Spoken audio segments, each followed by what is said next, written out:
Moi, j'y suis venu essentiellement par le militantisme. J'étais dans ce qu'on appelle la gauche alternative, la gauche non commerciale depuis toujours, la gauche non gouvernementale depuis toujours. J'ai commencé à militer au moment de la guerre d'Algérie, j'ai fait mes premières manifestations pour la paix en Algérie. On a été un peu à l'avant-garde, nous, ces militants-là, des années 60, hein, sur la question du féminisme, sur la question de l'environnement. Euh, Pour répondre à votre question, il faudrait définir ce que c'est qu'une radio libre. Beaucoup se sont dit énergie, c'est dit radio libre. Fun Radio, c'était appelé radio libre aussi à l'époque. Donc pour nous, les radios libres, c'est celles qui sont issues du mouvement de communication qui s'est développé dans les années 70 à travers les radios pirates, qui se battaient contre le monopole, non pas parce que c'était le monopole, mais parce qu'elles souhaitaient une communication alternative. Elles souhaitaient que ce ne soit pas simplement les forces de l'État et de l'argent qui est la parole, mais que la société civile ait droit à la parole. Et donc sont les héritiers de ces radios-là, de ces radios libres, ceux qui souhaitent des voies et des éléments de communication pour la société civile. Tant que l'Internet sera quand même relativement fragile à l'écoute, c'est-à-dire il faut qu'il y ait la Wi-Fi, il faut qu'il y ait un filaire, etc., pour qu'on puisse entendre une web radio ou regarder une web télé, ça n'aura pas le même rôle que ce qu'a la FM, qui a l'avantage énorme, c'est qu'on peut écouter partout dans un secteur donné, on peut écouter la radio dans sa voiture à n'importe quel moment. Les radios associatives sont les héritières directes des radios libres de l'époque. Maintenant, dans leur fonctionnement, dans leurs idées, dans leurs objectifs aujourd'hui, c'est peut-être un peu plus... Je pense que c'est tout le ferment de communication qui est fondamentalement l'héritier. Vous avez dit que moi je suis toujours président d'une radio, Fréquence Paris Pluriel à Paris, que je suis de loin. Mais je suis très attaché à la continuité d'existence de ces radios, même si leur statut, leur rôle et leur popularité a beaucoup changé avec les années et avec l'arrivée de l'Internet. Les radios associatives fonctionnent fondamentalement sur le bénévolat. Dans les radios commerciales, télécommerciales, tout producteur est rémunéré pour sa production. Dans les radios associatives, en général, la règle, c'est que ceux qui produisent les émissions le font bénévolement, gratuitement. Il existe un fonds qui s'appelle le Fonds de soutien à l'expression radiophonique, qui a été considérablement modifié depuis sa mise en place dans la loi de 83, puis dans celle de 86, dite loi Léotard.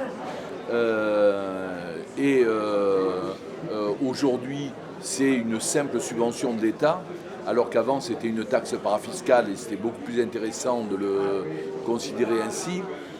Aujourd'hui, c'est une simple subvention d'État, et une subvention d'État, c'est toujours précaire et révocable, et les radios donc continuent à exister, à être financées difficilement parce que cette subvention est d'un niveau qui ne permet pas à chaque radio de survivre, donc il faut qu'elle trouve de l'argent ailleurs. Il faut avoir toute cette période où des gens ont milité pour une communication alternative qui ne soit pas celle de l'État, et faire en sorte que les voix de la société soient entendues. Et ces radios pirates, ça a été des radios syndicales, ça a été des radios antinucléaires. Je me rappelle de cette radio qui a fonctionné pendant la grande manifestation contre le surgénérateur de Malville.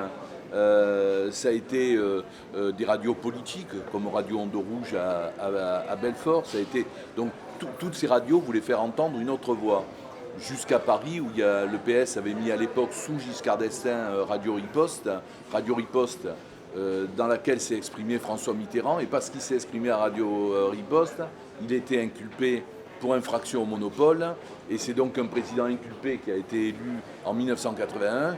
Il ne pouvait donc que changer la loi parce que c'était plus possible de la maintenir.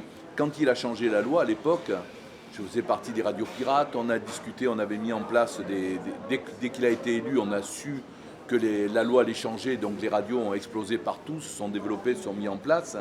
Et nous avons rencontré évidemment le ministre de la Communication de l'époque, qui était Georges Filiou, et nous avons discuté avec lui des règles à mettre en avant pour que ces radios ne soient pas des radios fric, mais des radios d'expression populaire, d'expression de la société civile. Et donc pendant les 3-4 premières années, la publicité a été interdite sur les radios.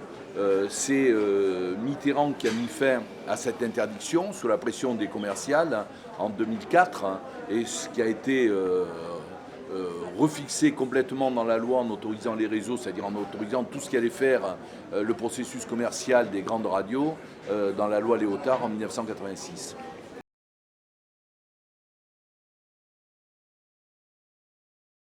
Pratiquement 90% du pouvoir audiovisuel en France appartient aux grands groupes. Bolloré, Lagardère, Bouygues, etc. Enfin, on ne va pas tous les citer. Il y en a quelques-uns, ça se tient dans les doigts d'une seule main. Et ce sont des gens, ces propriétaires, qui sont très proches idéologiquement, politiquement, économiquement, qui se font concurrence, mais qui se ressemblent beaucoup. C'est l'exact inverse de ce que voulaient ceux qui se sont battus pour la libération des ondes en 81.